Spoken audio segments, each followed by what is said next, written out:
Human activity and the archaeological record. Archaeologists distinguish the cultural formation processes of the archaeological record, those involving some kind of human activity, from the natural formation processes, those involving non-human activity, such as river action disturbing archaeological material. There are two kinds of cultural formation processes, those that reflect the original human behavior and activity before a find or site became buried, and those, such as looting, that came after burial. Of course, most major archaeological sites are formed as the result of a complex sequence of use, burial, and reuse, so that a simple twofold division of cultural formation processes may not be so simple to apply in practice, but the distinction is still useful. Original human behavior is often reflected archaeologically in at least four major activities. In the case of a tool, for example, 1. The acquisition of the raw material, 2. Manufacture, 3.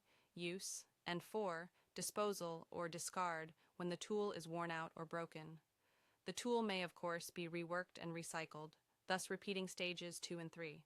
Similarly, a food crop such as wheat will be acquired, harvested, manufactured, processed, used, eaten, and discarded, digested, and the waste products excreted, although here one might add a common intermediate stage of storage before use. From the archaeologist's point of view, the critical factor is that remains can enter the archaeological record at any one of these stages. A tool may be lost or thrown out for being of inferior quality during manufacture, or a crop may be accidentally burnt and thus preserved during processing. In order to reconstruct the original activity accurately, it is therefore crucial to try to understand which of the stages one is looking at. It may be quite easy to identify the first stage for stone tools, for instance, because stone quarries can often be recognized by deep holes in the ground with piles of associated waste flakes that survive well. But it is much more difficult to know beyond reasonable doubt where a sample of charred plant remains comes from, whether from an area where harvested wheat was taken for threshing or from the area where the grain was eaten. This may also make it difficult to reconstruct the true plant diet, since certain activities may favor the preservation of certain species of plant. Deliberate burial of valuables or the dead is another human behavior that has left its mark on the archaeological record. In times of conflict or war, people often deposit prized possessions in the ground, intending to reclaim them at a later date, but sometimes, for one reason or another, they fail to do so.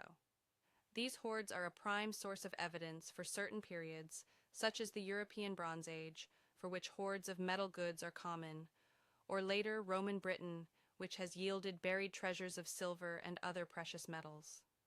The archaeologist, however, may not find it easy to distinguish between hoards originally intended to be reclaimed and valuables buried, perhaps as offerings to supernatural powers, with no reclamation intended. In addition to burial hoards, a major source of archaeological evidence comes from burial of the dead, whether in simple graves, elaborate burial mounds, or giant pyramids, usually with grave goods, such as ceramic vessels or weapons, and sometimes with painted tomb chamber walls, as in ancient Mexico or Egypt.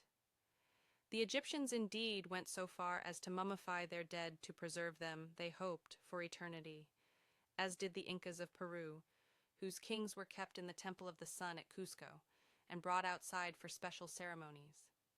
Human destruction of the archaeological record might be caused by burials of the kind just described being dug into earlier deposits. But people in the past deliberately or accidentally obliterated traces of their predecessors in innumerable other ways. Rulers often destroyed monuments or erased inscriptions belonging to previous chiefs or monarchs. On the other hand, some human destruction meant to obliterate has inadvertently preserved material for the archaeologist to find. Burning, for example, may not always destroy. Clay daubing and adobe usually decay, but if a structure has been burned, the mud is baked to the consistency of a brick.